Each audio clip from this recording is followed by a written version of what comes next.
was urgent. It was on telex machine. Yeah. Ticket time. Yeah.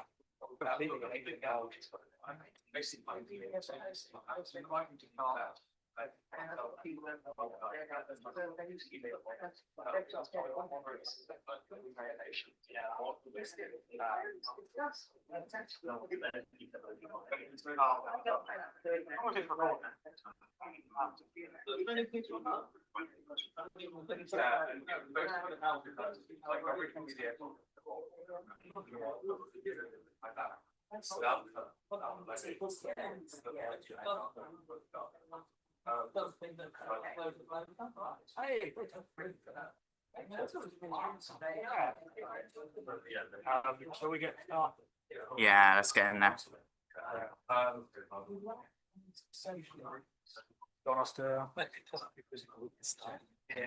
Yeah, make a little note of what you say. Hi everyone. Sorry for the massive delay. We'll just be 2 more minutes. We're just getting the tech stuff set up. Sorry for A couple of people in there. Yeah, we lost 2 of them. the shame. Got impatient. Yeah. Yeah, that's right. We'll be getting started very soon.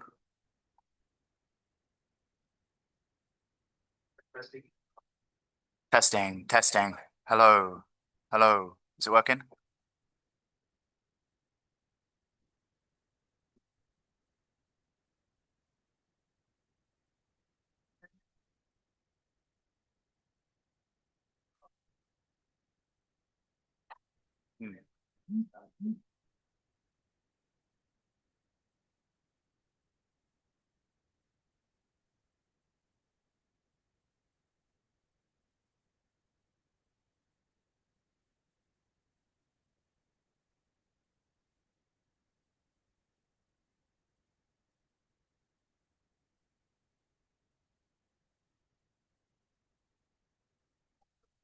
Brilliant.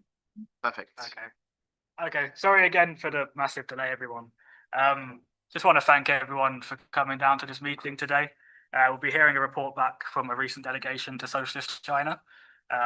My name is Callum Norris. I'm a member of the Friends of Socialist China committee and chair of the local Young Communist League party branch. We'll also be hearing from our speakers. We have to my right, John Maxted, who's the local regional organizer for the Workers' Party of Britain. To my left, we have Bennett, who is a co-founder of Friends of Socialist China, and in my opinion, probably one of our top China experts here. He's been going to China since 1981, every single year. Has a wealth of experience to draw from. And then we'll also be hearing from Alessandro Zancan, who is an editor at Iskra books. So I'll be starting by just giving an introduction to the delegation itself and a brief address. So Friends of Socialist China, for anyone who doesn't know, is an organization that aims to push back against the very biased Western media coverage against China and reports on the achievements of socialism and general developments in China. It does this by writing numerous articles which can be found on the website, which I'd highly recommend people look out for, and also by holding public meetings and events like these.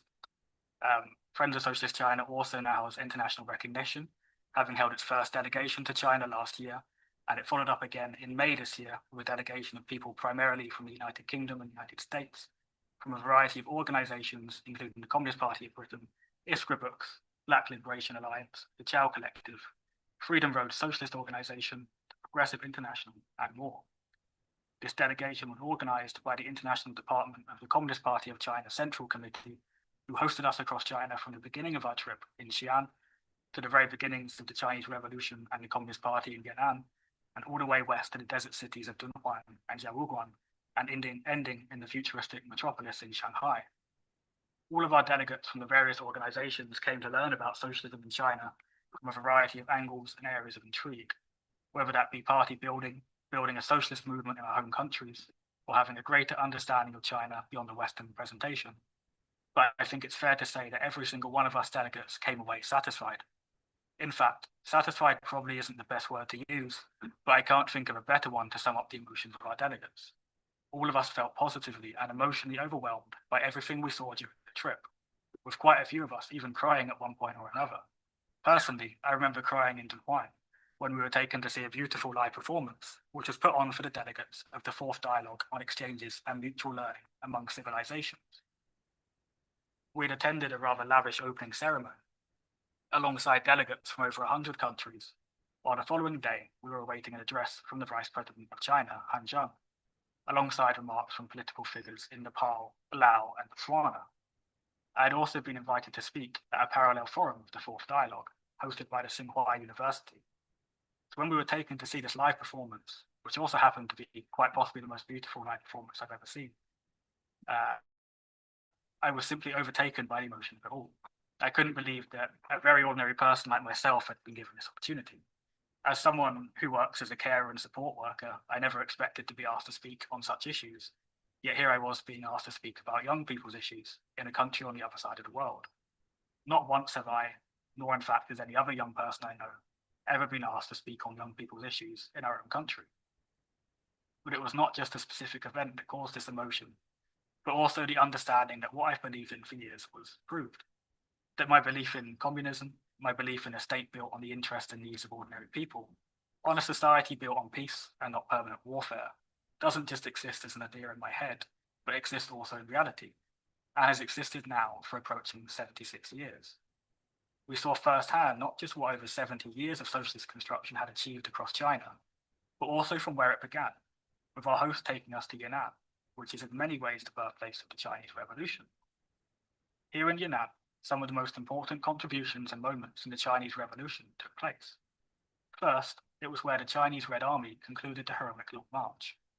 Following relatively poor advice from Soviet advisors, the communists dropped their then very successful guerrilla warfare tactics in favor of direct confrontations with the Kuomintang, the Chinese Nationalist Party. This proved a disaster, with the communists losing much of the ground they had previously gained. To such a point, they were forced into retreat, fleeing their southeastern base in Jiangxi province and marching 10,000 miles all the way to northwest China in Yunnan. Through this, they were chased by the encroaching nationalists. This process led to the deaths of the majority of those who embarked on the journey, with around 100,000 communists beginning the march, but only 8,000 making it to Yunnan. This was caused by a combination of battles with the nationalists, starvation, extreme weather conditions, and extortion. Secondly, Yunnan is where Mao Zedong developed what is now known as Mao Zedong Fort, or Marxism-Leninism applied to the conditions of China, with important texts such as On New Democracy, In Memory of Norman Bethune, Rectifying the Party Style of Work, and more written in this period. And thirdly, during the Japanese invasion of China, the 7th National Congress of the Communist Party of China was held. On the eve of victory over Japanese imperialism and fascism, the Congress established the early political and economic lines of development, which would be carried out following the war, and which would eventually lead to the victory of the communists in the Civil War and the establishment of the People's Republic of China. The Communist Party of China and General Secretary Xi Jinping uphold the application of Marxism-Leninism to the changing conditions in China, and to this day refer back to the Yunnan spirit, acknowledging the sacrifice made by hundreds of thousands of Chinese communists and ensuring the party and people stand firm to their original goals of developing socialism in China. This sheer amount of sacrifice was a key takeaway from my experience in China. Seeing firsthand the birthplace of the Chinese Revolution, the sacrifices that were made, and being able to directly contrast this with what has been achieved with nearly 76 years of socialist construction was inspiring and emotional. Most importantly, it was a reminder that for us here in Britain, we must also be ready to make sacrifices if we are to achieve socialism in our lifetimes, especially amongst the backdrop of an increasingly oppressive British state who are criminalizing just about any sort of protest. We were able to see both in the level of construction and also in the ideological and cultural fields what consistent socialist development has achieved. In the case of Jiaoguan, we were able to see firsthand the practical construction of a socialist city. Jiaoguan's construction as a modern city only began in the 1950s. At the time, it consisted of just a single feudal-style fortress. Today, however, it has become one of China's model cities. This was achieved by the creation of the JISCO, the Jiuquan Iron and Steel Corporation, which was founded in 1958 and has since become China's 14th largest steel and iron producer. And 14th largest might not sound like much, but in China, the world's largest industrial hub is quite a feat. This led to the creation of jobs for large parts of the regional population, ensuring everyone had a pathway into a rewarding career, while also providing the production of materials for the rapid construction of the city. I think it's fair to say that we were all impressed by what we saw in Jiaoguan, with some of us even noting that we'd quite like to live there, despite the fact Jiaoguan is part of Gansu province, which is one of China's poorest regions. There was not one person who went without a roof over their head, nor who suffered from a lack of access to food, education, or work. Socialism had just transformed this former desert city into a model city in just 60 years. While in the cultural field, it was refreshing to experience genuine respect and interest in different cultures. At the end of the opening ceremony of the fourth dialogue in Dunhuang, a number of young students took to the stage and gave an explanation of an old carving of 3 rabbit ears. The carving showed 3 rabbits going around in a circle, with each ear of the 3 rabbits touching in the center, while the 3 bodies remained separate and independent.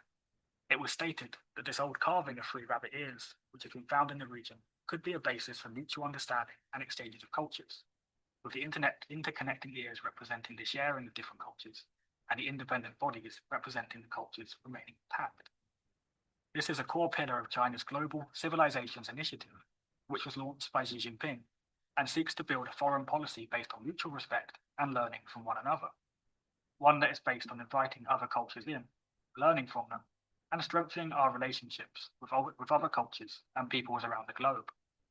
Understanding that sharing and learning from one another does not wither away our own culture, but instead strengthens them. This is quite the contrast to the relationship we have to culture here in Britain, where instead of embracing the differences, we've actively erased other cultures all over the globe. We have taken the view that in order to protect our own culture, we must shield off any other culture for fear of it weakening our own. In China, this was flipped on its head. China has, of course, seen rapid industrialization and development over the previous decades. And while this, of course, has created some contradictions, such as greater inequality, environmental damage, and high levels of corruption within the government, it's fair to say that China's current trajectory is not this anymore. As we saw during our delegation, China is not following the same developmental path of the Western capitalist states, but instead is actively addressing its problems. Inequality is decreasing rather than increasing. In our entire time in China, I did not see one single homeless person, not in the big cities of Shanghai, nor in the poorer regions such as Gansu. Despite a period of environmental damage, China is now world leading in the development of green energy and technology. We saw this with the Dunhuang solar plant, which is one of the largest of its kind in the world, while there are plans to build similar plants in Shanghai and Xinjiang. At the Jiaoguan smart grid, we were informed that solar power currently accounts for 40% of the city's energy, with plans to increase this to above 50% by the end of the next 5-year plan. China has achieved this with Xi Jinping stressing the need for all future economic plans and developments to follow the party's guidelines on environmental protection. On top of this, China has been exporting green energy to much of the global south, allowing these countries to choose a developmental path which is not so harmful to the environment.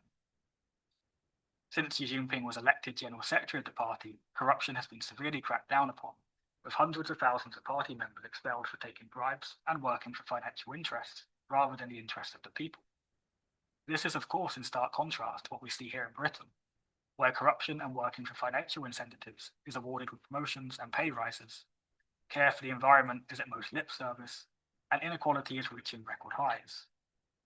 These are some of the reasons that my experience, as well as for many of us on the delegation, was such an emotional one, because in a nutshell, we were able to witness a society in which ordinary people's needs are centered and their voices heard, where the government works for the interests of the people, and where culture is respected and accessible to all people, where peace is prioritized over endless war, and where, as a young person, a future worth living in can actually be envisioned.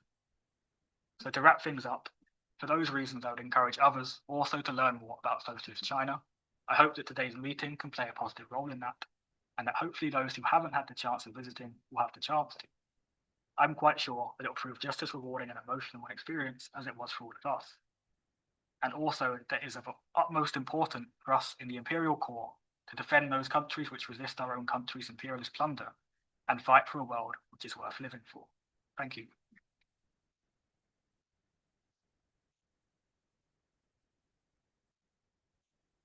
We'll have time for Q&A at the end, so if anyone has any questions, go through the rest of our speakers and we'll have plenty of time for that.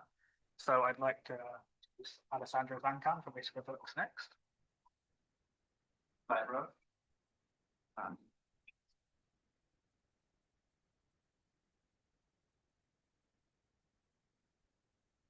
So at the end of May and through the beginning of June, delegates from various organizations, including Iskra Books, the Communist Party of Britain, and the Young Communist League, Black Liberation Alliance, Child Collective, Progressive International, Freedom Road Socialist Organization, and Workers' World Party went on a trip to China as members of Friends of Socialist China.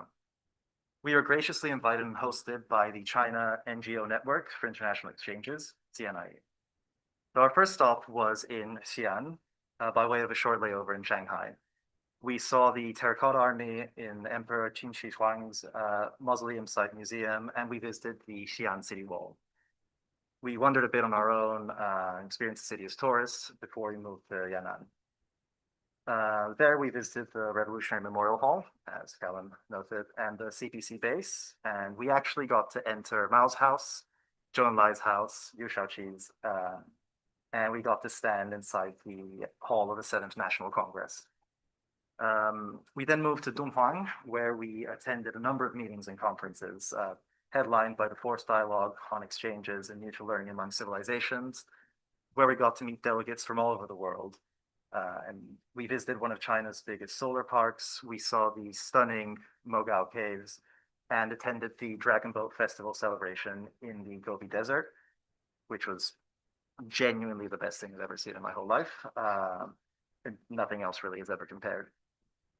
We then moved to Jiayuguan, where we visited a dairy farm, a number of museums, had a wine tasting from one of Asia's largest wine producers. We visited the Gisco Smart Grid and localized new energy consumption demonstration project, and we got to see the end of the Great Wall. Multiple projectors lined the walls, projecting animations of historical events mapped to the structure of each fortress and individual wall. We finally ended our trip in Shanghai, where we visited both the site and the museum of the First National Congress of the Communist Party of China. We engaged in dialogue with Zhang Weiwei and Wu Xihuan at Fudan University, and we got to visit the Lenovo headquarters and the Zhangjiang Robotics Valley.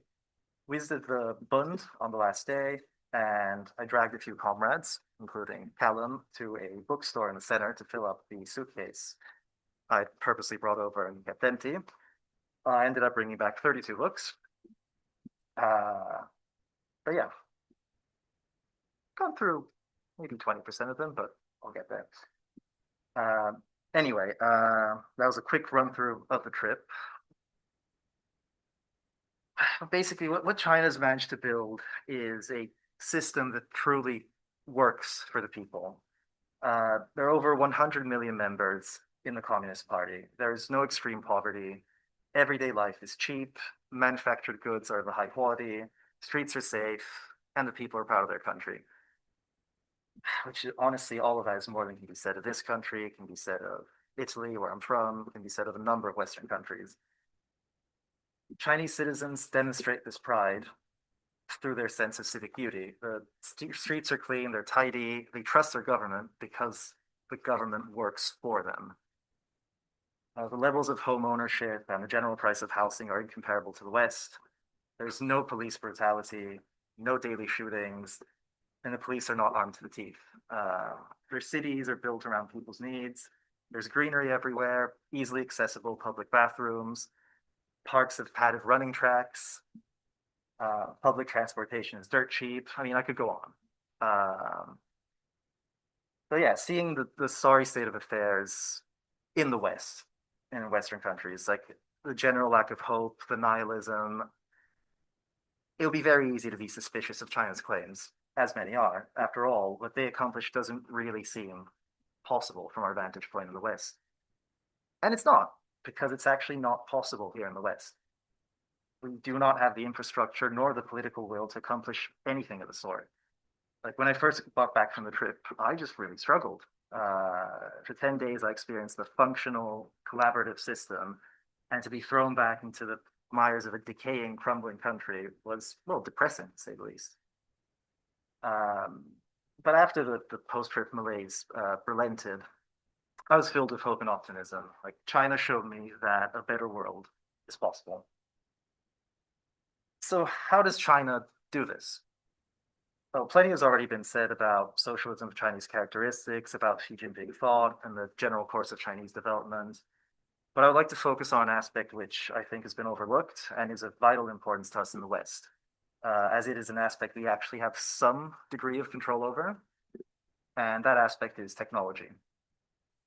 On one of the last days of the trip, I went to a mall in Shanghai to buy myself a new phone.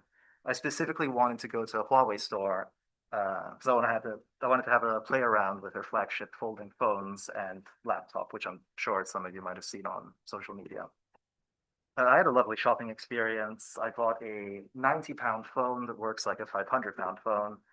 Came with the case. The worker in the shop even installed a few apps for me, checked that all the sensors were working, installed language packs, make sure the Android compatibility layer was working. Just really, really took care of it. After buying the phone, I spent some time playing around with the trifold phone and the bifold laptop that Huawei recently released. And after playing around with them, I realized a few things. The use of technology in the West is a reflection of its economic base. And the same goes for China. Tech in the West is a messy, competitive, inefficient, fraudulent nightmare that depletes people's energies and faculties, whereas Chinese tech is clean, cooperative, efficient, and safe. The Chinese government has actively molded the direction of tech towards socialist goals and the betterment of people's lives, a paradigm which is diametrically opposite to those to that of the Western profit paradigm. Anyone who's been to China will have either WeChat or Alipay or both installed on their phone. For those who aren't familiar, these are so-called super apps. They basically integrate a myriad of functionalities within them through basically like mini apps. So instead of having separate apps for every function, you just have a section within the same app. WeChat, for example, takes care of all transportation, government services, doctor appointments, takeaway orders, social media payments, and more.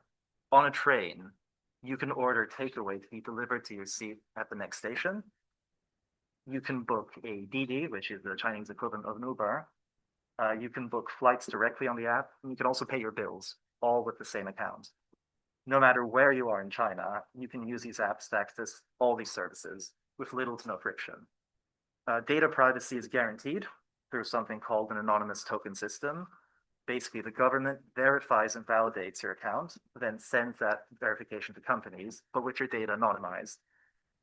So all the companies know is that the user is verified by the government. This way, your data stays in one unique place, controlled by the state, but you still get all the conveniences of the smart age. Let's compare that now to the UK. As a foreign freelancer, I have somehow accrued 7 government gateway accounts and 2 NHS numbers. I don't know how. Half of my government gateway accounts don't work. My settled status confirmation code portal glitches most of the times, and I need to give a permission to US-based third-party organizations to access my data just to be able to read my medical records. I need the Uber app to book Ubers. I need the Ryanair, EasyJet, Wizz Air apps to book flights and actually use the tickets because they won't let you use QR code in your email. Because why not? I need the Deliveroo app for food delivery. I need to set up an account for each different bill and disseminate my data to multiple different private companies. Google, Meta, and Apple. Google, Meta, and Apple are notably trying to build their own all-encompassing ecosystems for the West, similar to what WeChat and Alipay have accomplished. But due to the nature of capitalist economies, they simply cannot achieve this level of integration that is possible in China. There is no centralized data repository, no secure accountable data storage mechanisms, no nationwide coordinated development, no government mandated collaboration between entities, no guarantee of privacy. China is already miles ahead of any other country when it comes to tech infrastructure, but it's not simply satisfied with staying the course. Perhaps the most interesting tech development in recent years for me, more than the widespread adoption of AI, is Huawei's newest operating system, which pushes interconnectivity and a seamless user experience even further. I got to try it while we were there. So Harmony OS Next is Huawei's newest cross-device operating system. Built from the ground up without any Western hardware or software, it builds on the same principles of WeChat and Alipay, but it takes them a step further. The OS is built in such a way that apps and services only need to be developed once, and they work on all devices equally, from phones to laptops, watches, TVs, tablets. All devices pool their processing power together and operate as if they were a unique supercomputer, meaning that open apps can seamlessly be moved from one device to another with a simple gesture. Then apps can be deconstructed into something called atomic services. Rather than developing whole apps, developers can create single function modules that can be put together with other modules to create new pipelines. What this means is that all common functionality is only implemented once and shared across devices, apps, and services. This means a huge reduction in development time, in bugs, in overhead, and memory usage, and a hefty gain in speed. This means that new functionality can be downloaded quickly and easily, even in areas with bad internet access. And apps only need to be downloaded once across all devices. It means that a user can start editing a 4K video on their laptop, continue on their phone, and finish up on TV, with all the resources pooled to the current device in use. A phone call can be shifted from device to device without ever interrupting it. A flight booking can automatically trigger the creation of a calendar event and create a travel itinerary with public transportation routes, restaurants on the way, and any other relevant information. There's a lower barrier to entry, and once a user learns how to use an app on one device, they can use it on any device. This efficiency mirrors the government's efficiency because it follows the same principles of centralization and dialectical analysis. Because all functionality is centrally coordinated, competition amongst developers is reduced and functionality can actually be shared. After all, why reinvent the same identical wheel for the millionth time? What we are seeing is Soviet power plus the electrification of the whole country, as Lenin said, but taken to a whole new level. We are seeing advanced technological development paired with dialectical materialist analysis, and the outcomes couldn't be clearer. China's zero COVID policy managed to contain COVID deaths to around 5,000 before it was forced to open up again because of the inaction of the rest of the world. As soon as the policy was terminated, tens of thousands of excess deaths were reported almost immediately, with many more to come. What allowed the policy to be enacted in the first place was China's tech infrastructure. Their pre-existing infrastructure made it so that people can use existing apps they had accounts for, WeChat and Alipay in this case, to track infections and people's movements. Anti-China pundits would use this as an example of China not respecting the human right to privacy. But I personally would put the right not to die above the right to be in public spaces while safe and contagious. Compare that to US or UK efforts where there was no widespread enforced measures and self-reporting was a big part of contact tracing. Tech efforts were attempted by private companies, but the lack of infrastructure and widespread adoption made it impossible to have anything remotely comparable to China's effort. Millions died, millions more are now disabled and struggling with no end in sight. The spread was not curbed in any meaningful way, and big tech companies were allowed to continue unabated with their terrible privacy practices. Another field where China is excelling, aided by tech, is energy. While the West was busy criticizing China for its use of coal and developing its productive forces, something which West had been doing long before China, China was gradually building the conditions for clean energy production that now put it atop the world in every single metric to do with green energy. Just to give an indication of their progress, China is now currently on course to produce more solar energy by 2030 than the US consumes altogether. China's sprawling tech infrastructure and centralization allow it to coordinate its energy generation, distribution, and infrastructure building in pursuit of a full green transition. No other country in the world can compare. China can deploy infrastructure and coordinate operations at scales and speeds that no other country can match due to its distributed governance structure. In the first half of this year alone, China has installed more than twice as much solar capacity as the rest of the world combined, and is leading a number of energy projects around the world through the Belt and Road Initiative. Europe's renewable energy transition is now fundamentally dependent on Chinese technology and manufacturing, with 98% of solar energy using Chinese infrastructure. 85% of global battery cell manufacturing is Chinese. During our trip, we had the chance to experience China's power grid in action. We visited the 100 megawatt molten salt tower plant in Dunhuang, which is a massive solar park with 12,000 panels that rotate to capture sunlight depending on the sun's location. That light is then reflected towards a molten salt tower that absorbs the heat and powers a steam turbine generator to generate electricity, with leftover molten salt stored in a dedicated tank to meet energy demands after sunset. We also saw the JISCO Smart Grid and Localized New Energy Consumption Demonstration Project in Jiayuguan, where we got to see a control center for Jiayuguan's energy grid and got to see in person how energy is distributed using extensive data collection and AI. Lastly, another field where a tech-powered dialectical approach was used is poverty alleviation. While the West was busy building anti-homeless architecture and sending law enforcement to tear down homeless encampments, China launched their poverty alleviation program. Through their targeted strategy, they managed to lift around 800 million people out of poverty in less than 10 years, achieving the complete elimination of extreme poverty. This effort was only possible through extensive planning, coordination, technological development, and a consistent dialectical effort. The CPC built a unified poverty alleviation big data platform for each county and one outlet for each town, assigning one leading figure in each village, opening one terminal and keeping one record book for each household, fostering a contingent of workers devoted to poverty alleviation and building a social security network in the poor region. They expanded internet access and services to poor areas. They expanded internet financial services and developed online education programs. They invested heavily in upgrading and transforming rural power grids. Average power outage time in rural areas was reduced to about 15 hours per year. Solar PV power generation was part of the program as well, and poor areas were prioritized in planning energy development projects. This has raised the income of the poor, prompted economic development, and made their lives much better. Unlike the West, China's framework for combating poverty was based on planning and sustainable development, not top-down charity. What China has accomplished is simply impossible in any Western country right now, and their coordinated governing system is a masterpiece in dialectical materialism, aided by technological development.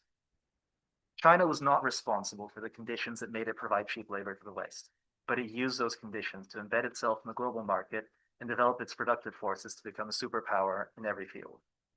China was also not responsible for the climate disaster enabled by the West, but it leveraged dirty energy to get to the place it is in now, where it is enabling a green transition for everyone. China is the only reason we have a fighting chance against climate change. Those who criticize China for not being socialist enough do it from a static, idealistic point of view. They lack the understanding of dialectics that underpins every Chinese decision, and they ultimately implicitly blame China for what external forces did to it. In a globalized capitalist world, developing countries cannot be held to different developmental standards, or they will never dig themselves out of the hole they were buried in. But those who do support China should refrain from doing so by criticizing Westerners for so-called ideological purity. There's nothing impure about China's socialism. Dialectics are about contradictions, and contradictions are by their very nature contradictory. There can be no purity without impurity. As Marxists in the imperial core, it is our duty to learn from China, work with China, combat the reactionary slander that still permeates their very own movement. Anyone who is concerned about poverty, ecology, quality of life, simply cannot afford to ignore what the most important country in the world is doing. But communists in China have state power and can actually work towards goals of common prosperity backed by their own government. As communists in the West, we are at odds with our power structures and cannot rely on platforms outside of our control that put us at significant risk for the work we do. This is why we should be building our own platforms and collaborating on them. Marxists in the tech sphere all around the world should take the unique opportunities that come with a specific moment in time where the biggest economy in the world is socialist, and access to tech is more democratized than ever, to build platforms for knowledge building, dissemination, and coordination. We should move away from outdated modes of party building and knowledge dissemination and make use of the many technological advances that have characterized recent years. We need to move away from Western proprietary platforms for our work and build digital dual power. We need to move away from the anarchistic conception of decentralization as a solution to our problems. We need proletarian centralization and organization to fight Western state power. China ran a 4-minute mile. It's our job to follow suit.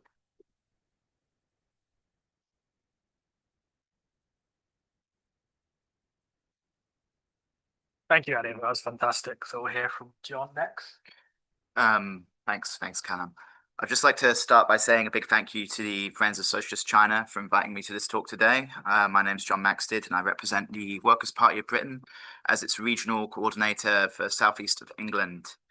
So I do also live locally in the area. I'm active here as a member of the Workers' Party's Brighton branch, playing whatever role I can to help establish a socialist alternative to the political establishment here in our city, which for decades now has been denied of any choice other than managed decline under continual neoliberal leadership, whether that was under the banner of the Labour Party or the Greens.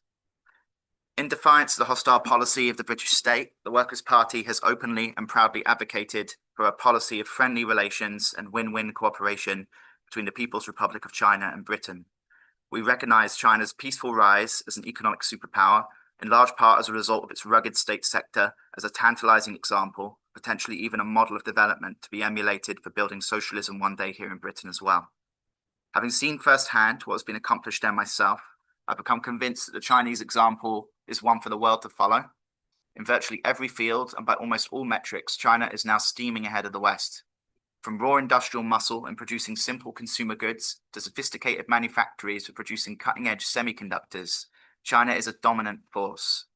Last year alone, it accounted for a staggering 35% of all global gross production in the world.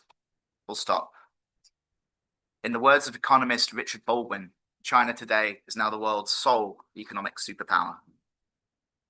In light of China's newfound status as the foremost economic power of the world, it's integral that Britain cultivates a friendly and mutually productive relationship with China. This is underlined by a statement made earlier this year by Wang Yi, China's most senior diplomat, who warned that no country should fantasize that it can suppress China and maintain good relations with China at the same time. This highlights the serious need for Britain to reassess its relationship with the People's Republic, which grows increasingly impatient with the bellicose behavior coming from the United States and its various proxies around the world as they struggle to come to terms with China's rise.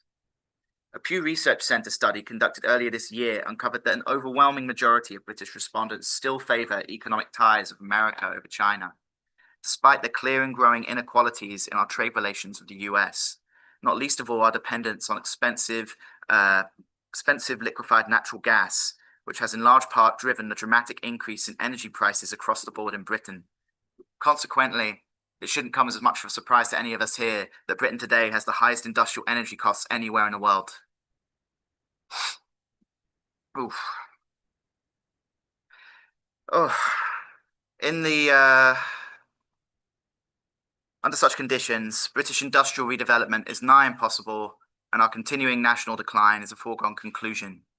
If this situation is to be overcome, a radical shake-up in the way Britain interacts with this increasingly changing world will be crucial.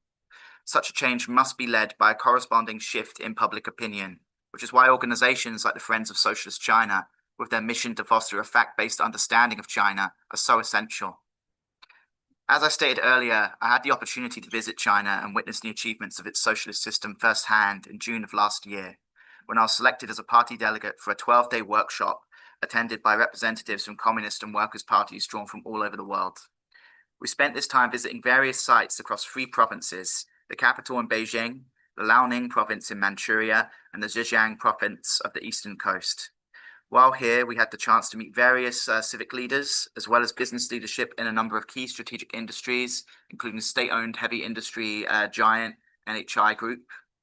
But more than anything else in the workshop, I was most impressed with the social organizations that we encountered in a place called Fuxin City, which was up in Liaoning province, particularly a group called the Peony Community, which is a collective of volunteer teachers and carers that organize a community center for poor elderly pensioners and orphan children.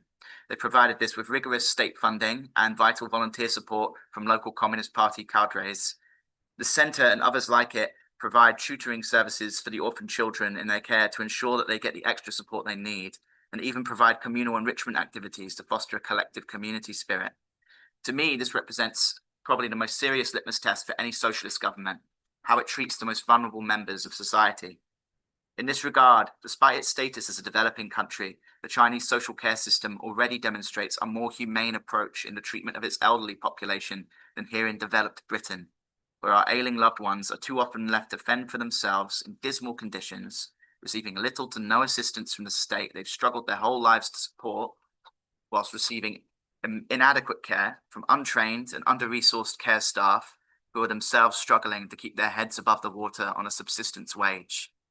Having seen what is now possible in China, I can't help but ask the question, why can't we have the same thing here? There's a lot more I could say regarding the workshop, but in the interest of time, I'll wrap it up here. If you have any further questions about my experiences in China or the workshop that I attended, then please don't hesitate to come and say hi afterwards or ask some questions after we've wrapped up our addresses here. Thank you very much.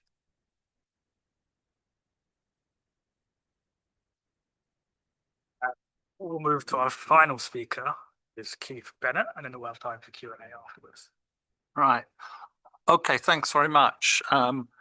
I will try and go through what I have to say relatively quickly and hope I succeed in that. I could go on for longer.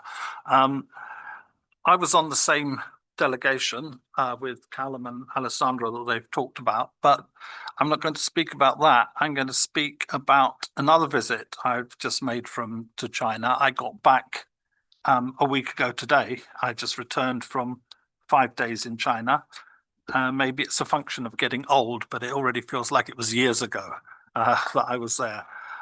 So I was there for the 80th anniversary commemoration of China's victory in the war, what they call the victory in the Chinese People's War of Resistance against Japanese aggression and the World Anti-Fascist War. And I was invited to speak at a couple of conferences there, and I spoke on the subject of the solidarity that was organized in Britain with the Chinese people's struggle against Japanese aggression in the 1930s. If anyone is interested, you can read the speech on the Friends of Socialist China website. But what I really want to speak about today is how the celebrations in China around September the 3rd, and I think some of it got covered here in Britain, how they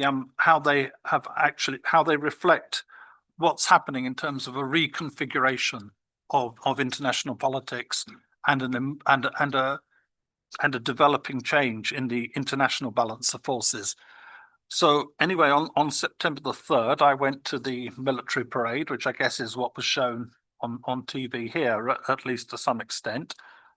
It was an interesting experience, and not just an interesting experience in terms of watching perfectly choreographed troops marching through the streets or seeing a whole lot of very impressive new weaponry, but the way that the whole thing was organized.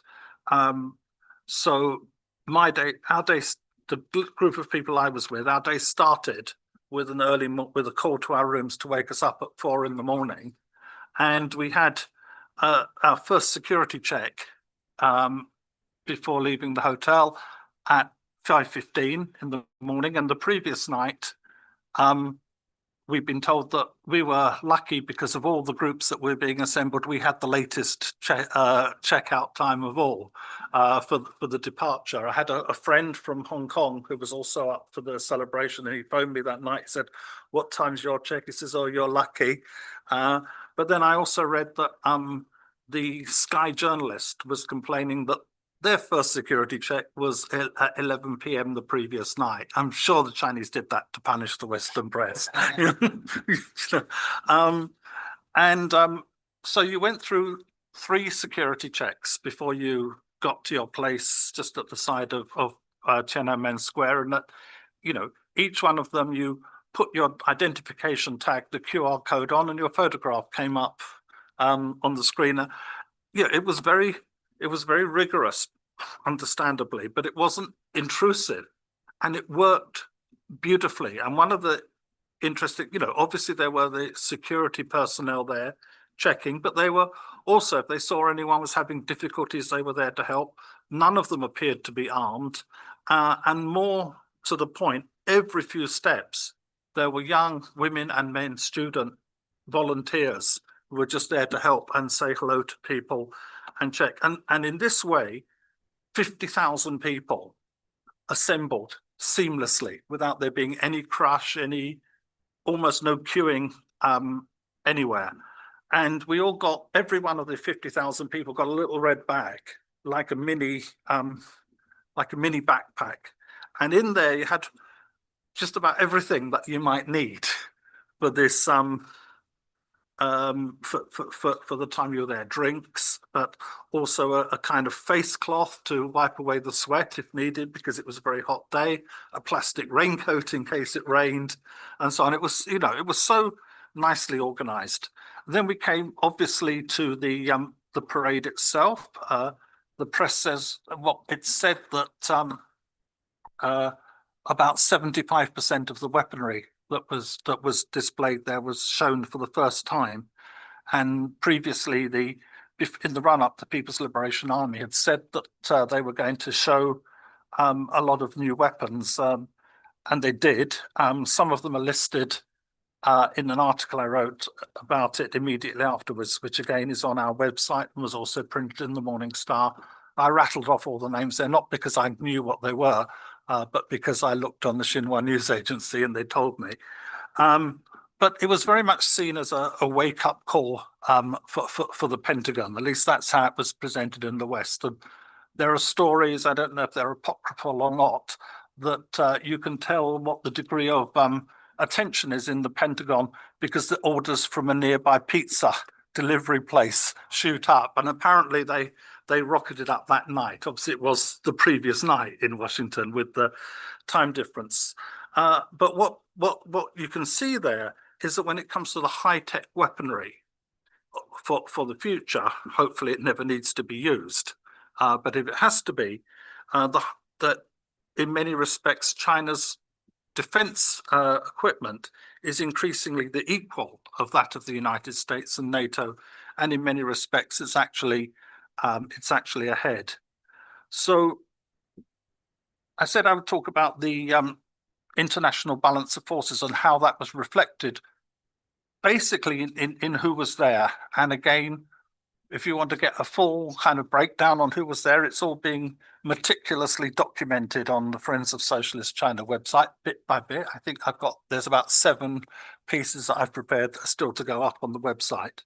But the September 3rd event in Beijing, and this is important to see the whole picture, was immediately preceded by a summit meeting in the nearby city of Tianjin of something called the Shanghai Cooperation Organization, which is essentially a security forum, increasingly taking on economic issues as economic, cultural, people-to-people issues, and so on. And this organization is basically 25 years old, and this was by far the biggest gathering that it ever had in its quarter-century history. It started out as a very simple organization. It was known as the Shanghai Five. That was of China, Russia, and 3 of the Central Asian republics. And its initial function was to sort out and finally clear away the border disputes that had been inherited between China and the former Soviet Union, or in fact, to be exact, between China and Tsarist Russia, but which had never finally been put to one side, which they now have been. And it became the Shanghai Cooperation Organization with the admission of Uzbekistan a couple of years later, Uzbekistan being a Central Asian republic that doesn't have a direct border with China. And now it's expanded with full members, including India, Pakistan, Iran, and so on. And various forms of observer and associate membership have been developed, which means that with the admission of Laos at the recent summit, there's now 27 members of the of what's called the SCO family, which essentially represents about half the world. This meeting was attended by around 20 heads of state and government. Notably, they included Narendra Modi, the Prime Minister of India, who was making his first visit to China in 7 years. Those 7 years of, India-China relations for largely historical reasons inherited from British colonial rule in India are complicated and difficult, but they began to be repaired when Xi Jinping met Modi at the last year's BRICS summit, which was held in the Russian city of Kazan. And although there's not a direct correlation because these things take time to develop, but there is nevertheless a clear relationship between the recent improvement in India-China relations with the recent collapse to a great extent of India-United States relations, where Donald Trump has heaped huge tariffs, 50% and so on India, and made a whole series of insults against India into the bargain, which Indian people are very proud, and rightly so. So like being insulted doesn't actually go down very well. And according to the Financial Times this week,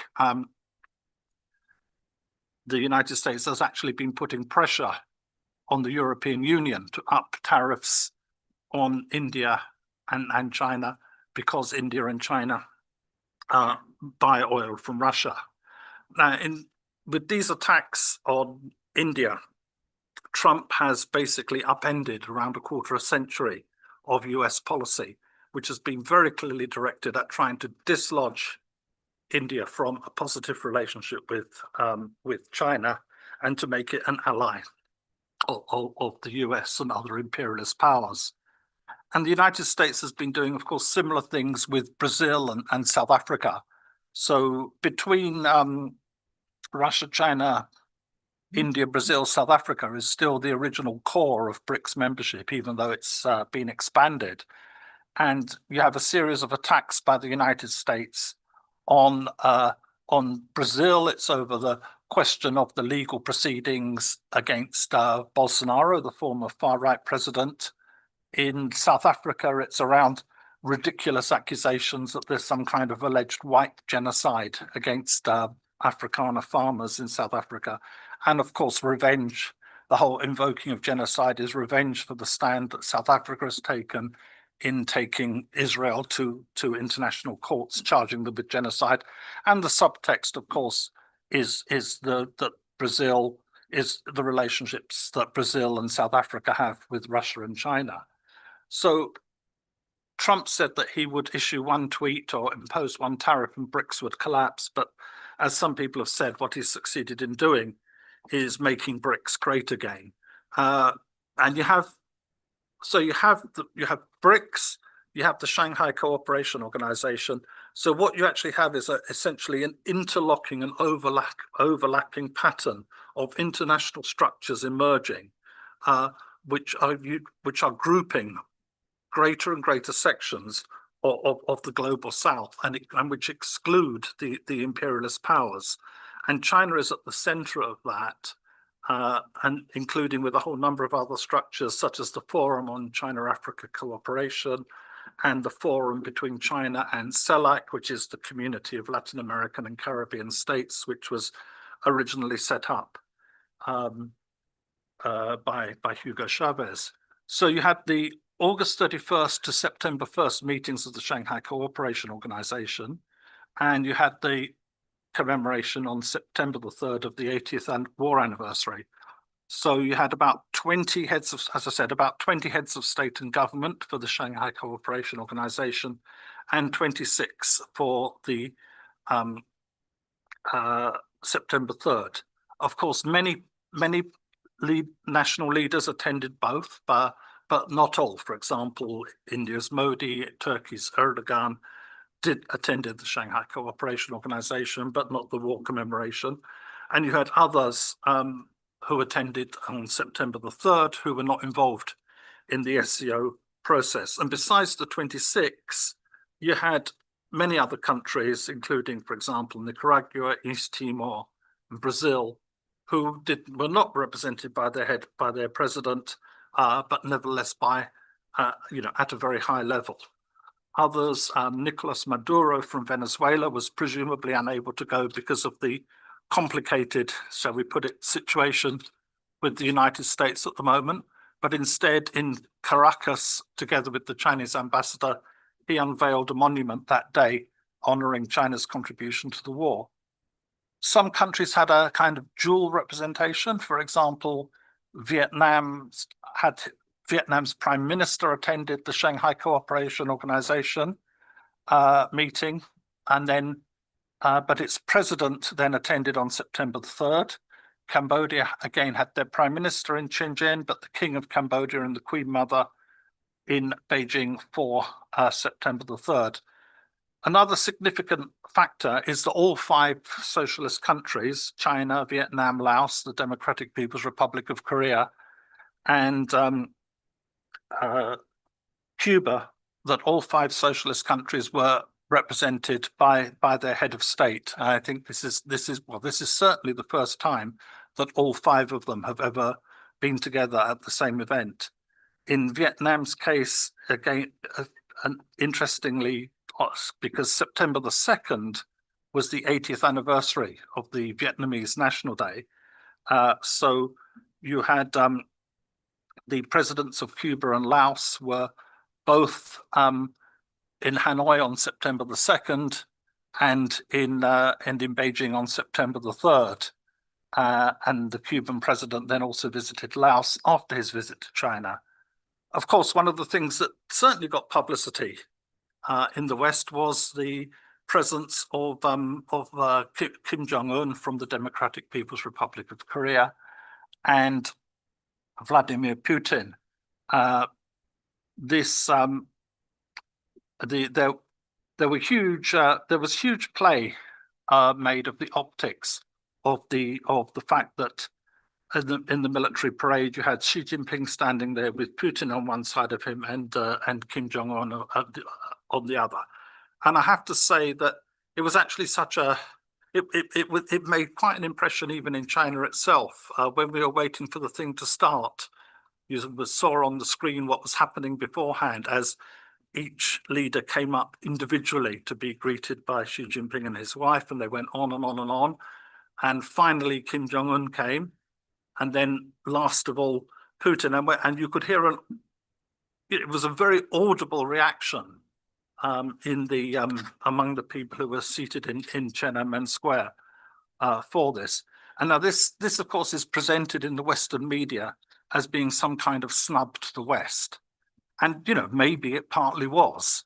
But it was also, I think it's important to say that this presenting that everything is or is not a snub to the West is a reflection of imperialist narcissism, in that actually the imperialist powers are not the center of the world, and not everything is done in response to them. These are countries with their own agendas and their own ways of looking at the world, their own histories, their own culture, and their own ways of dealing with things, and of course their own friends. So if you look at it from their point of view, this lineup of Xi, Putin, Kim Jong-un was actually very natural. First of all, China and the Soviet Union were the 2 key protagonists on the main fronts of World War II. I've got no wish to negate or denigrate the contributions of anybody else in that war, but World War II was not won at Dunkirk or at Iwo Jima, and it certainly wasn't won by the criminal bombings of Hiroshima and Nagasaki. It was won by the Chinese People's Resistance and the Soviet Red Army, first and foremost. With regard to Korea, Kim Jong-un's own grandfather fought in Northeast Asia side by side with the Chinese communists, and the DPRK is still China's only formal treaty ally. Moreover, there's actually a kind of personal relationship between Kim Jong-un's family and Xi Jinping's family, in that Kim Jong-un's grandfather, Kim Il-sung, was a very close associate of Xi Jinping's father. When his own father, Kim Jong-il, first went to China, Xi Jinping's father was one of the people who escorted him around. And as somebody, a scholar called Joseph Torrigan, who's written a very meticulous biography of Xi Jinping's father, tweeted out the photo. When Kim Jong-il came to China for the first time, Xi Jinping's father was his host at a concert where one of the main performers was a singer who years later married Xi Jinping. So I'm not saying this to to make out that there are never any problems or difficulties in the relationship, in the relationships between these countries, because even the best of their families have their disagreements. As Tolstoy famously wrote in the opening lines of Anna Karenina, every happy family is the same, every unhappy family is unhappy in its own way. But people in the West forget, deny, or choose to overlook just how deep are the historic relationships between these three countries. And just as I said earlier about the BRICS powers of China and Russia, together with Brazil, South Africa, and India being driven closer together by the imperialist powers, it's actually the imperialist hostility to all of these countries that is driving them ever closer together. So to just kind of quickly run through who else was there and what is the, and to hopefully give you an idea of the cumulative pattern of what's assembled here. There were the leaders of the 5 Central Asian republics, all of them former republics of the USSR, as well as Mongolia. And in fact, there was a 3-way meeting in Beijing between the presidents of China, Russia, and Mongolia. And this was almost immediately followed a couple of days later by the very first three-party military exercises in Mongolia. Also, there were Belarus, Armenia, and Azerbaijan. This means that 5 out of the 15 former republics of the former Soviet Union were represented. The 6 who were not there, with the arguable exception of Georgia, were kind of highly pro-Western, pro-imperialist regimes like the 3 Baltic states and Ukraine. The other one was Moldova. Then you have China's other neighbors, the ASEAN, the Association of Southeast Asian Nations, which has 10 members. 6 of them were represented at top level. That was Vietnam, Laos, Cambodia, Myanmar, Malaysia, and Indonesia. Singapore was represented by its deputy prime minister. Thailand would have been represented, but was in the midst of political turmoil. The prime minister was in the process of being sacked. Her father, also a previous prime minister, has just been sentenced to a jail term, which leaves Brunei and the Philippines. And the Philippines, unfortunately, under its present president, has aligned itself fully with the American anti-China strategy. From South Asia, there was Pakistan, the Maldives, and Nepal. Some of you might be familiar with the CGTN presenter, Li Jingjing. She's a very popular, quite charismatic person. And I've seen two of her interviews in the last week, where, I mean, she's the interviewee normally, but she's become so famous, she becomes the interviewed these days. And I think she put it very well. She said, like, the Americans accuse us of bullying our neighbors and having bad relations with all our neighbors. He says, but all of our neighbors are here celebrating together with us. I think it's a very good point, and I think we can contrast it with with Donald Trump's attitude to his neighbors, where there's a very real, serious chance that he will engage in bombing Mexico on the pretext of having declared Mexican drug gangs hostile foreign terrorist organizations. He wants to annex Canada. He wants to annex Greenland. He wants to grab back the Panama Canal. He's bombing Venezuelan ships in international waters. So you can tell me who gets on with their neighbors and who doesn't.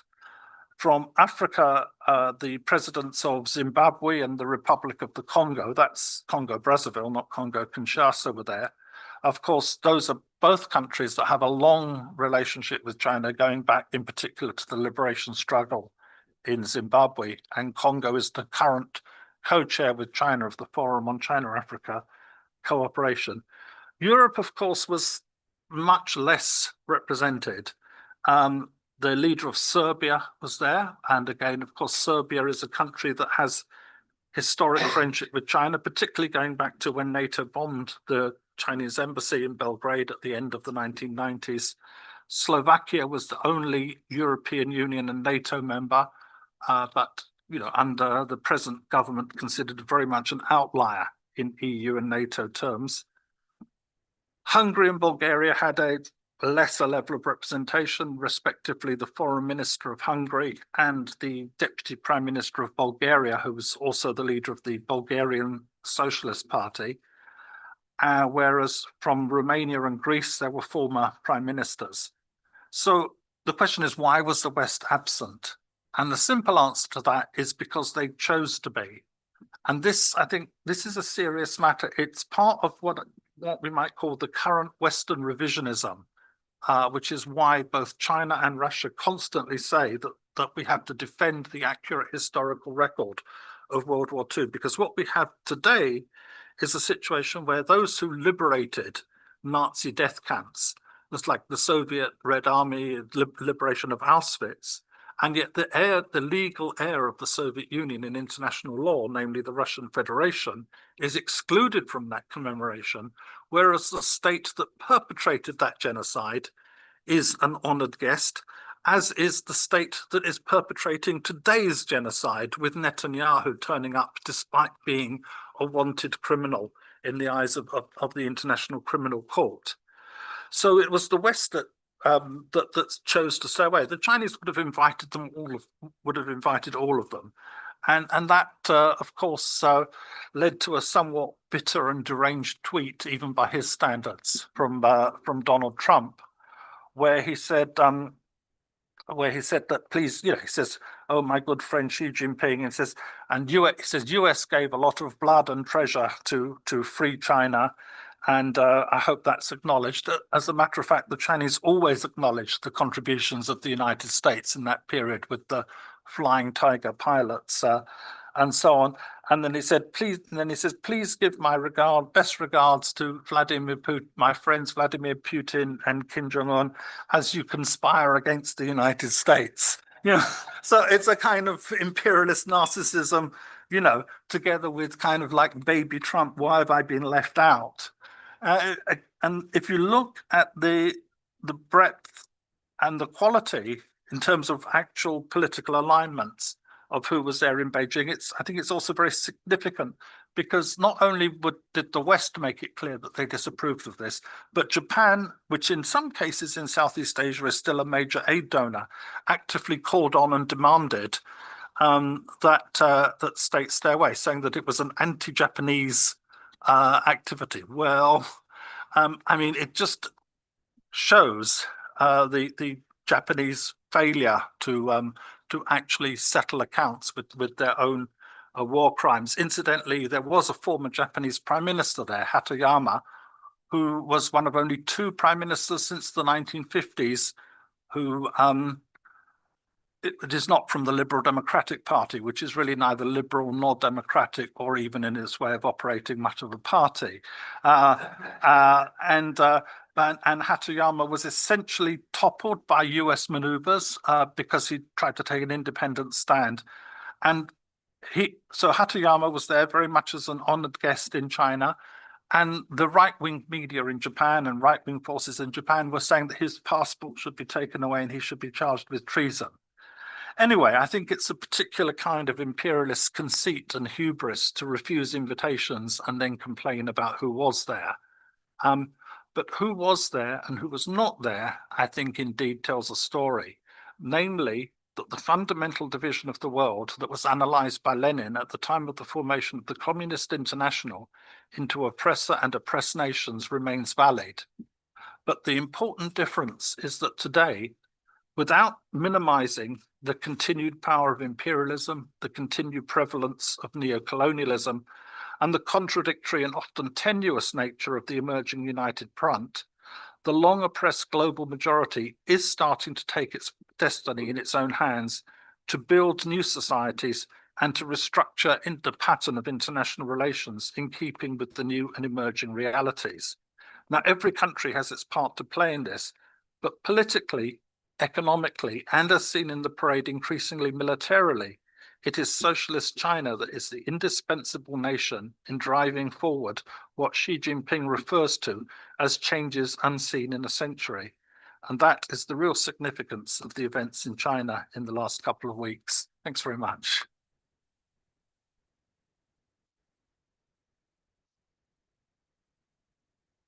Fantastic. Thank you, Keith.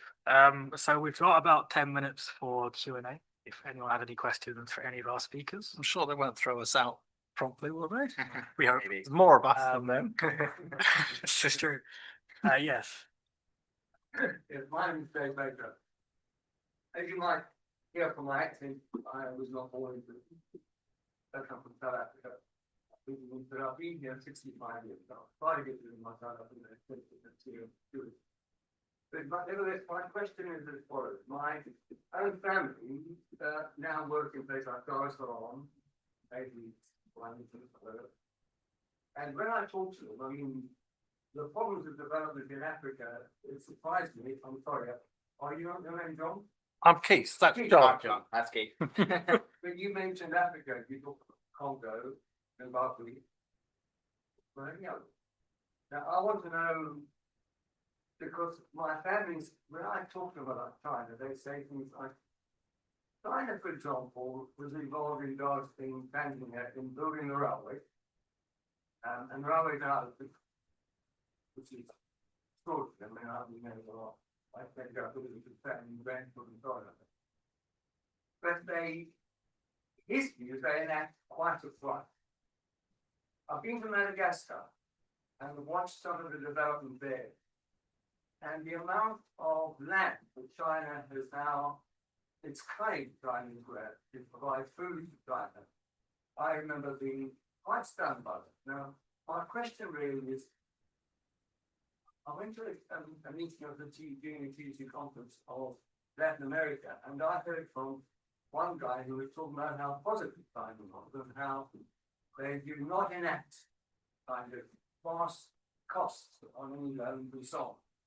And I just wondered, is there any evidence that China is either good for these countries of Africa, and I'm particularly into Africa, because it's like one of the least developed parts of the world. And I'm sorry you invented a couple of things. So I'd like to know whether it's good for them on balance, for them to have a relationship with China, or not good. That's a simple question, too simple. It's better than, because the way the West treats Africa is abominable. I have no problem with that. So I just wonder, I'm hoping, tell me how much better China is. Okay, straight away, yeah. Okay, well, first of all, thanks very much for the question. And I've been to South Africa 8 times. I actually love the South African accent, so don't try and get rid of it. Yeah, I only mentioned Congo and Zimbabwe because they happen to be the only 2 countries that were represented at this particular event. The Egyptian Prime Minister was at the Shanghai Cooperation Organization, so I guess that makes 3. But I mean, last year was the summit meeting of the China Forum on China-Africa Cooperation Summit in Beijing, where I think 52 of the 53 African states were there at heads of state or government level. The only absentee was Swaziland, which now calls itself Eswatini, whose absolute monarch insists on having relations with Taiwan for reasons best known for himself. Now, that's obviously you've asked a huge question, and we haven't got much time. I would love Callum to say, well, we'll have another meeting on China and Africa, and I would love to come and speak on it. But let me try and answer you very briefly. I think what you heard at the recent meeting, was it TUC meeting with about China, Latin America, what you can say is that the story of China and Latin America that you heard there is broadly similar to that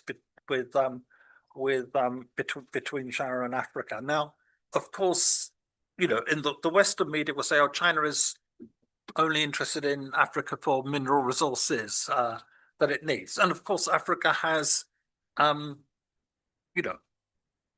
has mineral resources and it needs to sell them. So I don't think that is in itself controversial. Of course, there are whole issues then about they should have value added by refining them and developing industry with them and so on. And that's happening as well. I mean, China is involved in big projects that I happen to know about in Zimbabwe to develop so that Zimbabwe is just not exporting raw materials but refining them and therefore getting value added. And yeah, so that's, but I'd say there's two extra points about the argument that China's only interested in Africa for its mineral resources. The first is, if you look at China's Africa relations and the cooperation it develops, it's with all African countries, with only the exception of Eswatini, whether they're mineral rich or not. And two, that China's involvement with Africa began in the 1950s, long before China had developed industrially to the extent that it was importing large amounts of minerals. You mentioned the Tazara Railway, sometimes known as the Freedom Railway. China built that at the end of the 1970s, when China itself was a desperately poor country still. And after the United States and Britain and even the Soviet Union had refused to build it on the grounds that it wasn't economically viable. And that, as you'll know, was so that Zambia could export its copper without being held to ransom by the white-ruled state, Mozambique, then a Portuguese colony, Zimbabwe, then Rhodesia, and obviously apartheid South Africa. It was actually freeing Zambia from that dependence. And China did that when there was no economic benefit to them. You could have, if it was done today, you could say, but there was no but then. They did it because Chairman Mao said, this is the right thing for us to do. And I think if you look, there's a lot of this talk, but there are recent opinion poll surveys, and conducted by Western pollsters like the Pew Research Center, not Chinese propaganda, not with people with any great desire to put China in a positive light, which show that people in Africa increasingly have a more positive view of China than they do of the Western powers, including the United States. And that has to come from their direct experience. And also the fact that almost every African country, without exception, their government is very friendly to China. 3 more points. I'm sorry, you did ask. First, I would say the question of debt comes up. Now, this we could go into in great detail, but basically the Chinese loans are at a lower rate of interest. They have a longer payback period, and China has a very good record of rolling over or even writing off debt. And of course, China has also brought in a policy which has a very obvious contrast to that pursued by Trump, that China has a policy, has now announced that it is removing all tariffs on any exports from any African country that it has diplomatic relations with to China. So that's potentially a big boost to African economies. And then on the question of debt, the issue is that the Western powers insist on why it's been so difficult to argue to agree debt repayment structures for Ghana and Zambia, which are two countries that got into particular difficulties on debt, is because the West insists that the IMF be taken as the lender of last resort. Therefore, IMF debts should be repaid first. So what the West is really demanding is that China should forego its debt repayments, which are at a lower rate of interest than the West. And China is still for all its achievements, China is still a developing country. It has a lot of domestic need as well. There are still extreme poverty has been eliminated, as Alessandro pointed out. There are still poor people in China. But the West demands that China's debts not be paid in order that the IMF be paid. And that's the issue that China can't agree to. And finally, on this question of, I don't know about the situation in Madagascar. I do know that successive Madagascan governments of different political hues have all been friendly to China, but I don't know the specifics. I hear there's a lot of talk about China acquiring a lot of land in Africa. I've never really seen any concrete proof of that happening on any scale. And I remember there's a very good scholar, not a progressive, not a left-wing scholar, but an objective scholar, a very good scholar in the United States called Deborah Brautigan, whose speciality is on China-Africa economic relations. And if you're really interested in this subject, I really recommend that you check out her books. And there was some years ago, and during Angela Merkel's period in Germany, and there was a renewed threat of famine in Ethiopia.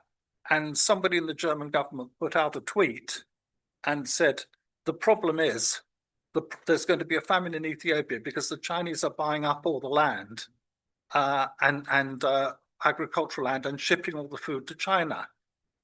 And Deborah Brautigan looked at the situation and she said, well, this would indeed be very serious. The only problem is that China doesn't own any land in Ethiopia. So anyway,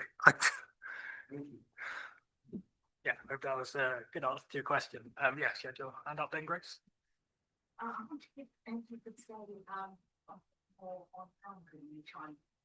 You mentioned about ownership. How is it structured? And what's the percentage and membership and renting? And with renting, is that private renting or does that renting? I also have there's been massive construction in big issue because a lot of construction happening with the demand is gone. What's happening on that? I think Alessandro is just looking up some statistics, but I believe the statistics on home ownership are around 90% for China, and I think it's around, yeah, I think it's around 70% for people born after 2000, which I was born in 2000, and the idea of myself owning. Oh yes, sorry. So I think the general statistic is 90% home ownership in China, and 90%, and then there's for people born after 2000, which is the year I was born in, it's around 70%, which is quite an alien position for me to imagine owning my own home. But I think Alessandro, you might have some more statistics on that, or that's pretty much it. can I, Keith, can I just add one comment? Because you talked about the property crisis in China, and it's actually a serious problem. But I think if you look, I mean there are various property companies got into trouble. The biggest one that there's been a lot of coverage in the press here is Evergrande. Now but what the Chinese did with that is do what I called a controlled collapse. We all knew that it was bust, but they actually dragged out the process to avoid social upheaval. Now, as I say, this is a very, I think this is a serious problem. Certainly don't want to suggest that China is free of problems, and I think there was a kind of reckless building of property.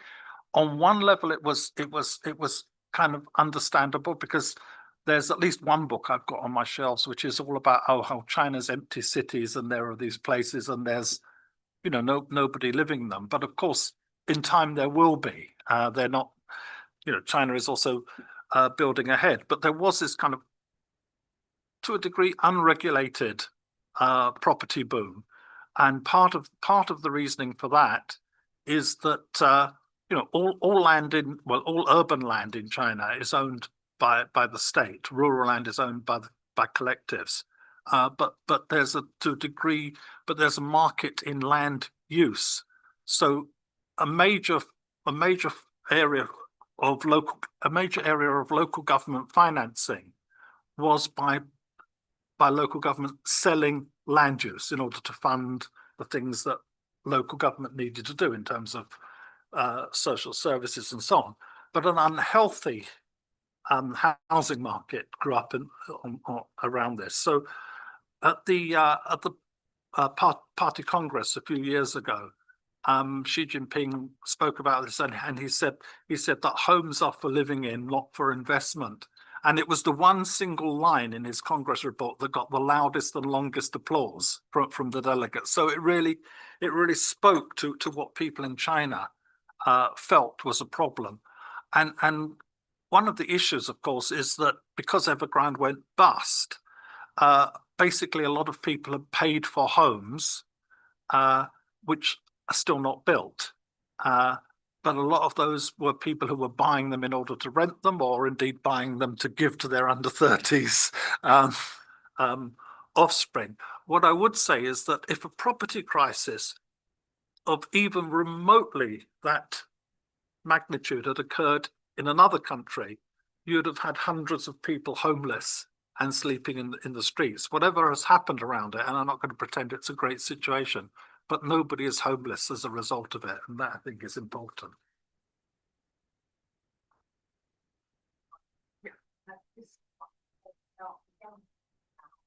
Biggest change. I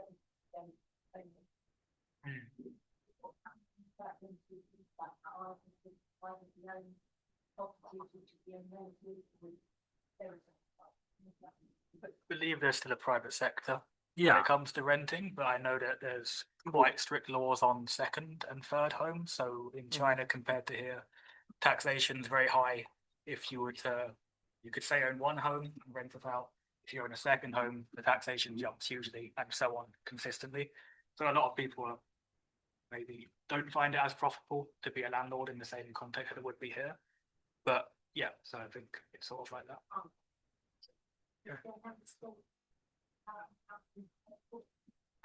I don't know about, I don't know the exact form it takes, but the government has announced that it intends a huge expansion of social housing in the next period. I think that, I mean, obviously, if you go back to the earlier period in China before the reform started in 78, everyone was living in state-owned property, and clearly things went too far the other way, and that's the kind of nature of seesaw development in China. It goes from one extreme to the other and then finds a balance, and I think this is a situation that's in the process of change and being rectified, and at the core of that is the idea that people should either live in the homes that they own outright, or that are social provision. So that they're certainly not looking at an expansion of this private rented, any kind of private rentals.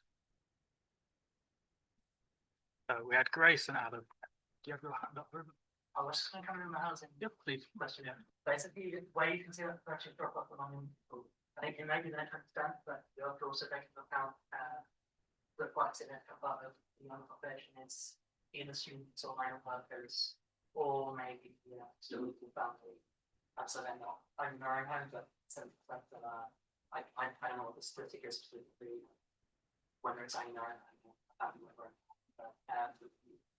Quite a lot of all the students or temporarily minor workers in another province.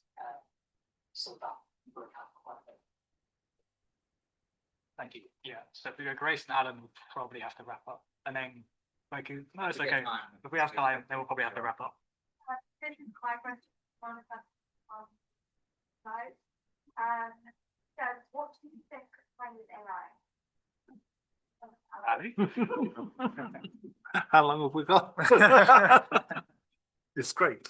Well, actually, I have strong opinions about AI in general, not necessarily positive, but let's say that Chinese AI has something that Western AI doesn't have, which is, well, for starters, incredible energy efficiency.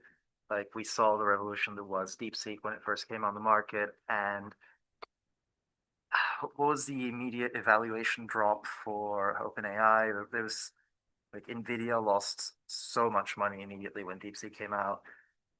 it sent every Western AI company scrambling. But as far as AI goes, it's still a large language model. It still comes with the inherent limitations that come with what is essentially, not to be too cynical, but a fancy autocorrect. So it has no ontological system. It has no concept of truth, the same as Western AIs. So it is very useful for specific tasks, but like with everything in tech, there's a simple formula, which is garbage in, garbage out. The information that you can get from DeepSeek is only as good as the information that's fed into it. And I mean, we've seen that DeepSeek uses similar data sets to ChatGPT, to Claude AI, to all of our LLMs. So it won't answer all questions properly, and it still depends very much on what is not even necessarily the public consensus, but more like what the most popular opinion is. So I'd say it's better than Western AI, but it's still got a long way to go. And it has inherent limitations which it cannot ever get over because large language models are not built for truth. On that, the simple assertion is good, simply on the basis that it's demolishing the Western AI bubble, pretty much. So if it sinks that, then it's fantastic. Yeah. Absolutely. Alan?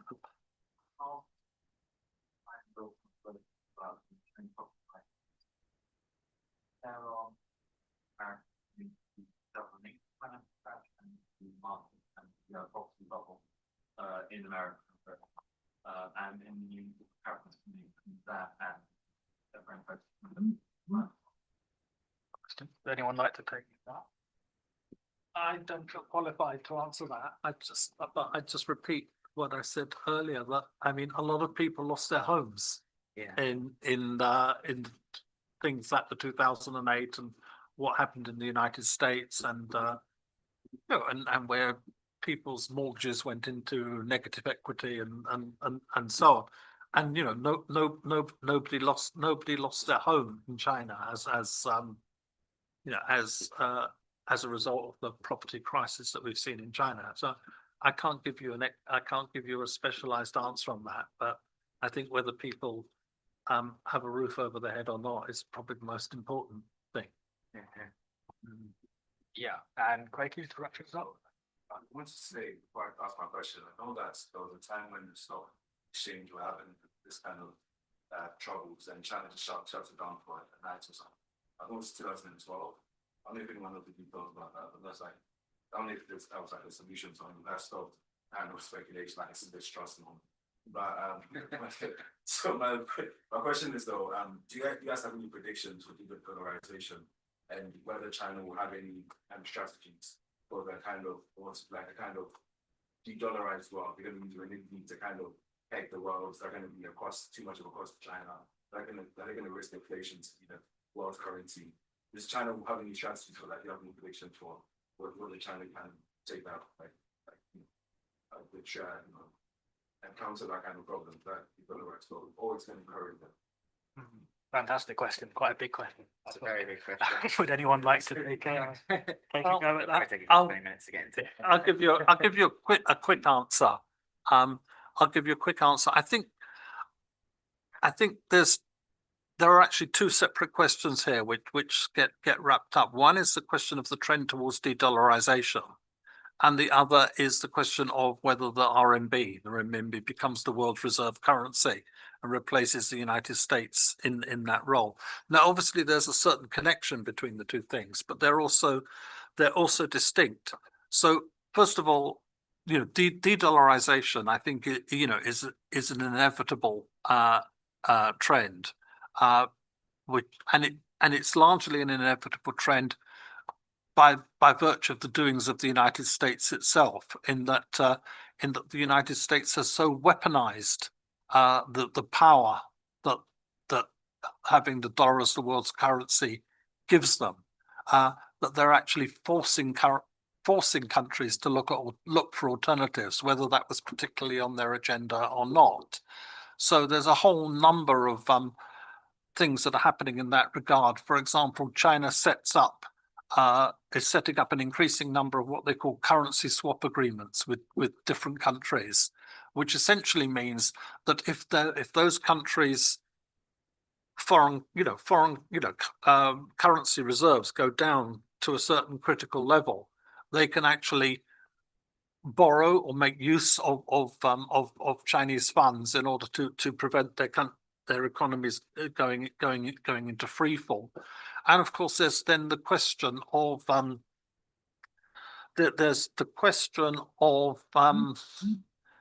how countries conduct trade among themselves, which is where de-dollarization really comes in. So that, for example, now nearly all trade between China and Russia, which obviously is a massive trade, and it's set to get even bigger because they've now agreed this new pipeline to be built known as Power of Siberia 2, because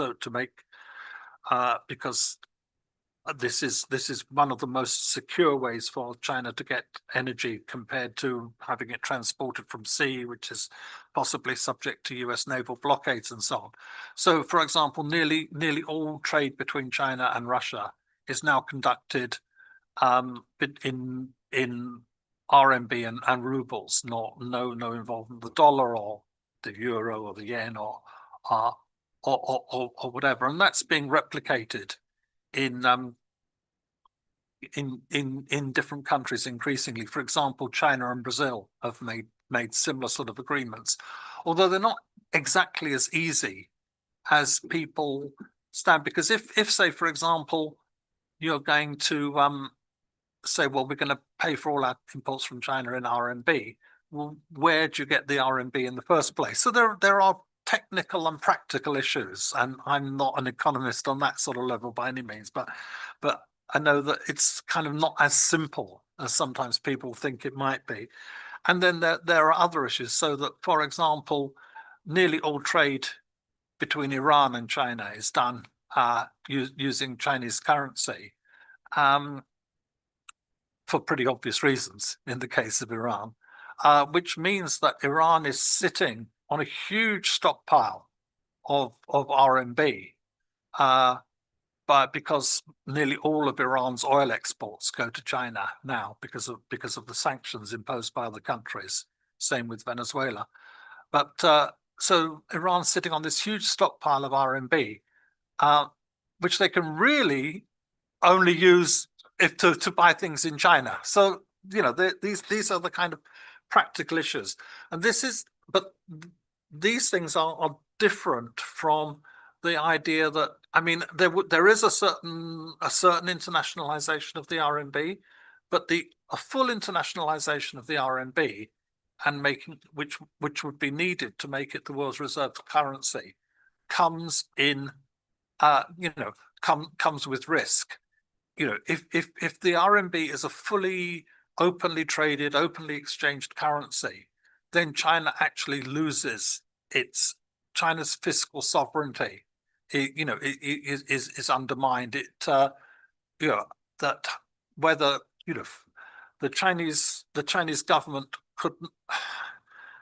I mean, they're great people at finding clever ways around things, but you still come up against certain important problems that, for example, if China makes its currency fully convertible, fully a global currency, then it's subject to all the fluctuations and crises of the global economy, and its ability to impose capital controls, to really decide what its fiscal policy is, will be undermined. Now, again, to an extent, they may decide that some of that is a price worth paying because of other perceived benefits, but I really doubt that they would go the whole way in opening their economy to the extent that would be required.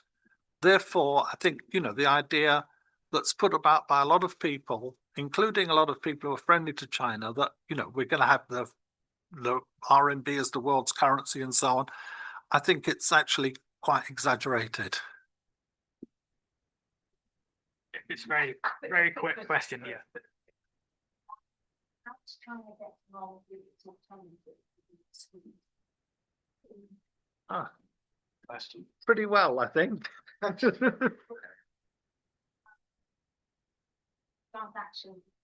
international transactions with China, Russia, China gone? Is it still going through SWIFT Hmm. or have they got another system that they're using?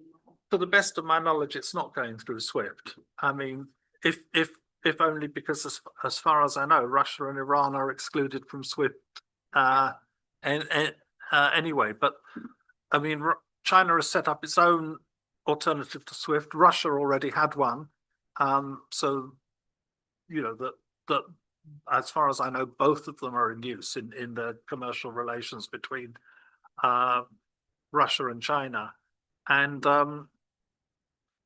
I think it, and I haven't had time to study all the documents in detail, but quite a lot of these issues were also taken up at the recent Shanghai Cooperation Organization summit, where there, I mean, there is already a bank headquartered in Shanghai called the New Development Bank, which is the BRICS Bank. Dilma Rousseff, who was the left-wing president of Brazil, is the head of that. But about 20 years ago, it's almost 20 years ago now, I think, China proposed that the Shanghai Cooperation Organization also set up a bank to deal with its own financial transactions between its members. And finally, the rest of them agreed this year. So, I mean, none of these are actually big changes in how things are done, and they don't happen immediately and overnight. My impression is that they are coming along pretty steadily. So yeah, we'll have to wrap up now, I think. So I just want to thank everyone again for coming today. I want to apologize again for how late we were starting, and if, as Keith said, we might do a China-Africa meeting perhaps in the future. I promise we will start on time if we do that in the future. I just want to say that in 2 weeks today, on the 27th in London, Friends of Socialist China are holding an event for the 76th anniversary of the founding of the People's Republic of China. I think there's still tickets available on Eventbrite for that. There are. Yeah, there's speakers from a whole bunch of different organizations, including those here and others. So I'd recommend people going there. A lot of us can go to the pub, and if anyone wants to come with us to the pub, you're welcome. So yeah, thank you all for coming, and I hope it was a good event for everyone.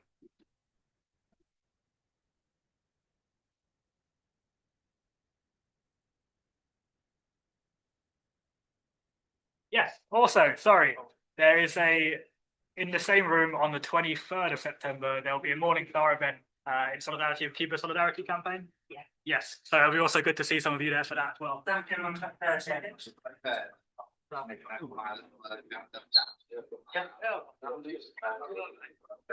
it. What's happening?